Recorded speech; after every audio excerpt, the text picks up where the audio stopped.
Thank you so much for inviting me, for the introduction, for giving me the opportunity to be at this incredible conference and place. And congratulations to the whole team for the exceptional organization. So as the title of my talk suggests, I will go back in time, specifically 25 to 30 years back, and specifically to 1997, about then. It was then when the late Professor Fred Brooks Jr., as you know, a Turing Award recipient, a renowned software engineer, and VR researcher, expressed his disagreement regarding the design and development of immersive virtual reality for children. He then had written that VR for children is plain foolishness, and this is verbatim. It was then, the side story is that we knew that he was referring to my graduate work, the NICE project. It was a VR application built for the cave, in which elementary school children built together, planted a virtual garden. It was a multi-user environment, like the ones that we know today, with avatars representing different remotely located users, if they had access to, of course, projection-based displays, systems. And they could work together, and teachers with students, and so on. So I presented this, it was a work that I presented a bit later in 1998 at my first VR conference, the predecessor of IEEE VR, VRACE. In 1998, I stood on a podium before an audience much smaller than this one here today, knowing that Professor Brooks would be sitting on the first row, as he did indeed, taking notes on the printed proceedings. And for every paper that he attended, he would take notes. And those of you who were there would remember probably this. And I was expecting to be ripped apart. So I was prepared, and he did indeed express his disagreement in public this time for using VR for children. But he congratulated me for having a modest and humble stance and approach. I was prepared, so I said, we don't know if it works, we will be exploring it, and so on. So although the whole experience was very terrifying for me, it kind of went well in the end, so he was a lovely person. But going back to the question, the quote, is immersive VR for children plain foolishness? Or may I rephrase and expand it and perhaps soften it a bit? Is immersive XR for a broader public worth pursuing? Is it truly viable for the broad public?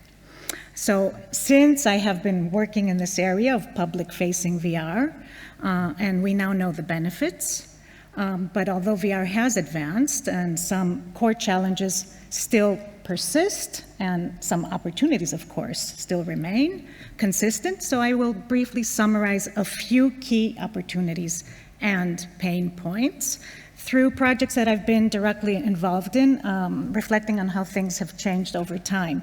So I will compare then, speaking mostly about projection-based systems like the cave, because they were probably more suitable options for shared public experiences, if, of course, one had access to them. And now, where low-cost consumer HMDs offer new possibilities and also fresh challenges, of course.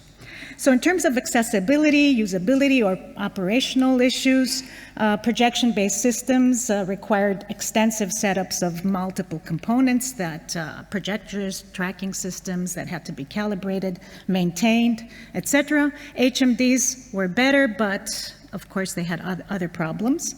And all of this was really costly, especially for public use, for installations in museums or educational centers, institutions, etc. That's why very few spaces worldwide, like the Ars Electronica Center in Austria or the ICC in Japan, had such installations open to a broader public. In contrast now, hardware is simplified, setups are much simpler, but they still require some kind of technical orientation and operation support, that with some kind of technical proficiency at least. But cost is significantly reduced, so that's a good thing. Space was another issue, has been another issue with projection-based systems. They require large physical spaces with special requirements, and those are not easily available in, for example, historical buildings or museums. Now physical space is not so much an issue because you can put an HMD anywhere next to an exhibit, for example. It doesn't require a lot of space, but if you do want to support a good number of visitors, then you still need to create some kind of space around them with pods and so on. Comfort is the big problem, continues to be.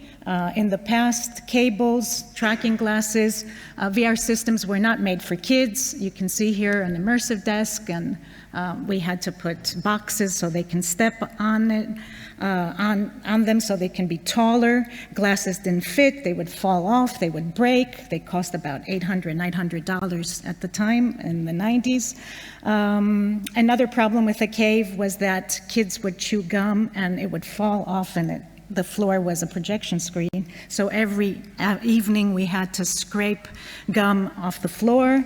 And also there's a big learning curve, a need for training for the staff and the maintenance to, of course, take that on, the museum educators, but also for the users, not so much with these kinds of systems, but with HMDs, it's a bigger issue.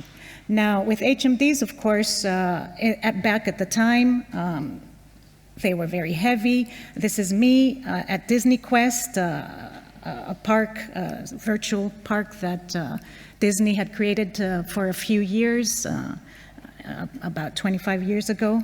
And it had to be suspended, again, cables, it was very heavy. You couldn't do more than 10 minutes without really leaving in need of Mavi's research to come and help us out with that. The need for training wasn't too bad, but lighter headsets now we have improved resolution. Comfort issues still exist though. We need physical adjustments, hygiene issues, and simulator sickness, which is more prevalent in head-mounted displays. So we need to apply locomotion by teleportation instead of continuous locomotion, and that doesn't alleviate the problem completely. And it also requires training for the visitors to understand how to move in the environment, which is the reason that current installations and displays usually do not have interactivity. Now, the biggest problem with museums and public spaces and entertainment spaces is visitor throughput. With virtual reality devices, you cannot, we had about 100 or more kids per day at the Foundation of the Hellenic World in the 99, 2000, 2001, 2002 when I was there. And we had to cram them in the cave, like 12 kids at a time, because they had a very specific time frame and they had to go in and out. So the quality of the experience was very low. There were time constraints for visitors to have meaningful experiences.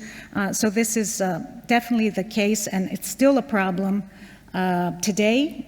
It's a persistent issue. We still need to install many HMDs if we want to cater for a larger number of visitors.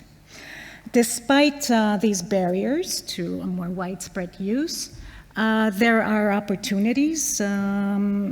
Immersive VR provides accessibility potential, remote participation for those who cannot go somewhere, magic abilities for those who have limited movement.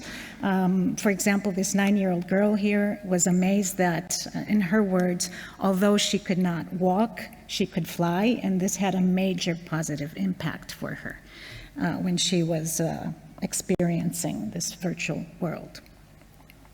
So let's move on from beyond the practical to other key features. Of course, the sensation of being there, presence, remains compelling, but one thing to keep in mind is that photorealism in such public experiences is not always what matters. We are used to, in especially cultural heritage, we are used to accurate representations. Okay, here it is. Accurate reconstructions on walkthroughs. That's what we did at the Foundation of the Hellenic World at the time, through monuments that were based on research by archaeologists, so they were very accurate, without giving a lot of attention to the experience part and to the story and to the narrative. So in these early days, these were devoid of life. And we noticed, after observing hundreds of kids in the cave, losing interest after a few minutes, that they were getting bored. So we added an underwater component to, let's say, this reconstruction of the city of ancient Miletos, and the museum educator controlling the experience would dive in the harbor of the ancient city, and they would, there was nothing special going on, but they would swim along with the dolphins and the turtles that we had created, and the kids would leave ecstatic. They loved that. That was what left, what endured from their experience, and not the accurate reconstructions. Another key element and the key differentiator from passive media is user control. And ideally, when designing for the public, we need to balance between guided experiences and open exploration. And if possible, progress from simple interactions to more complex agency. So meaningful interaction is the key here, but that's not very easy. It's very hard to do for all of the practical reasons that I noted before. So this is why most public installations nowadays prefer to create walkthroughs where visitors do nothing. Essentially, they don't interact, they don't use controllers, they just sit there. These are major museums that have used immersive virtual reality. Another key factor is sociality and collaboration. There is an evolution from connection in the same physical space. I'm keep on pressing the wrong button here. In caves where there are shared installations, to head-mounted displays, which are primarily solitary experiences, and now to, again, connectivity through social VR, sharing the same virtual space, or mixed reality settings, sharing the same virtual and physical space, co-present, remotely located, and so on. This is good. This is a feature that is very important for public-facing VR, sociality, as is the potential to evoke emotions and enhance the learning experience through all these, excuse me, all these unique capacities. But it's a balancing act, and as part of the takeaway of a museum or educational institution, for its visitors is to instigate this affective connection, so promoting, sorry, can I have some, I'm sorry. I have my bottle.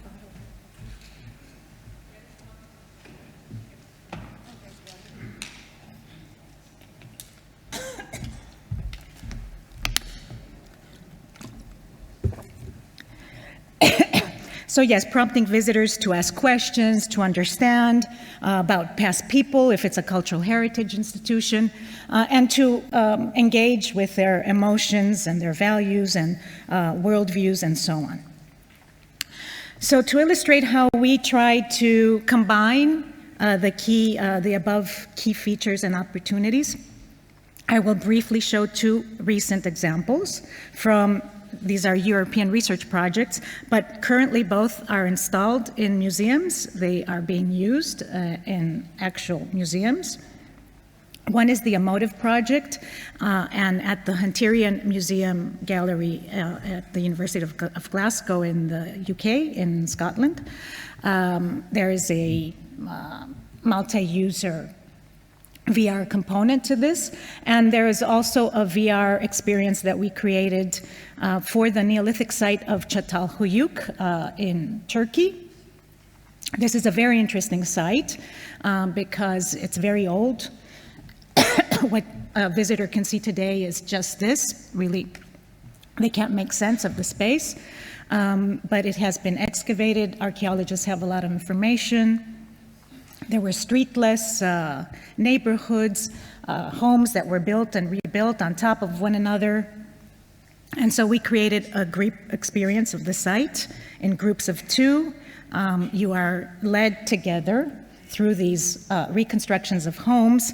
George Drataikis, who was also a participant in this project, showed how the homes were reconstructed yesterday. But what we tried to do in the experience is to give visitors the possibility to exchange ideas, to work together, visitors usually from different cultural backgrounds to exchange ideas and to talk about how in their cultures they bury their dead, they create identities and so on. This is a photo from the opening at the Hunterian Gallery. It's for 2 remotely located users, but in this photo it was during the opening, so they were physically located in the gallery space and shared also the same virtual space. And the idea is that they explored the virtual reconstructions and they cared for the space and they assumed the identities and engaged in meaningful conversations about the past. When you touch this, you can see Oh, hello. Hi. Do you want a high five? Yes. Okay. For the most part, they didn't know This each mud other. brick home has been reconstructed to look like many others at Çatalhöyük, although it's missing a door in the ceiling above the ladder. Here, symbols of animals and humans are repeated everywhere. Can you see any animals from your masks or objects represented on the walls? I found me. When you find the ones that represent your own, point them out to your buddy. Because I think you're underneath that window. Pretty sure that's a leopard. Underneath. No, that's not a window, is it? And so on. So this was really well regarded. The comments that we got on the comment cards from, like I said, about 100 visitors who tried this those days were really positive, and they emphasized the social aspect to it, how they went through this with strangers and came out of it after about 20 minutes or however long it lasted. It depended on how much they discussed amongst them, and felt a connection. So it was it kind of demonstrated how these features of sociality are very important to add into such experiences. The second project was also a European project, research project that had a component to it that had to do with informal education. It's been installed, it's a mixed reality setting with headsets, multi-user, about 5 visitors who can interact concurrently. They're co-located. They move into a physical space, and the virtual space has been mapped directly to this physical space. You can see on the left side, there are NPCs, non-playing characters, and the avatars of the 5 visitors. And it's deviceless interaction, hand and motion tracking was there, and they could also interact with 3D printed copies of physical objects, and also multisensory, maximalistic, smell, wind, heat. So this was, the visitors would visit an ancient Athenian house and visit a family and engage in activities together on a specific narrative that took them through the house. They took part in a symposium. They discussed with the family and amongst them about issues that relate to them and their lives today, not just the past. And we evaluated this with 73 visitors. This, as I said, you can now pay and go and experience this, although there are several practical issues with the equipment, and it's not very friendly, but the effect is quite impressive on the visitors. You can see here how they handle, and there's an element of surprise because they don't expect, each of them has to handle this 3D object, and they don't expect that this is an actual tangible artifact. So again, in terms of the several dimensions that we evaluated, the feedback was extremely positive in terms of the sense of presence and the embodiment and the social interaction. Everybody liked the fact that this was a group experience. These all lead us in both these examples to strive to design elements that we feel are enduring qualities in immersive XR experiences. Meaningful interaction, dialogue, reflection, not always interaction using the technology, but trying to support and engage visitors in talking to each other, so a social and collaborative dimension is very important. Emotional engagement through storytelling and narrative, multiple different representations, playfulness. Above all, it may sound cliche, it's content that resonates. It's fundamental importance to create content that resonates to specific audiences and to their needs, to build relatable narratives that can evoke their emotions, the public's emotions, and hopefully try to, through that, create a long-lasting experience. We don't know if this could be the case. Novelty is one of the attractors. It's a reason that the public will engage with VR. Yet, I believe that we should try to combat the novelty effect and look into crafting VR experience that resonate so that they can stand the test of time. I'd like to finish and close by thanking my professors, mentors, Mel Slater is here, and fellow researchers from back in the time who planted the seeds for me to continue working in these public-facing immersive VR, despite Professor Brooks's quote. And I'm also deeply grateful to my current collaborators, my wonderful students. 2 of them are here. Go to the 3D UI contest and try their demo. And they helped me to push forward this work together. Thank you very much.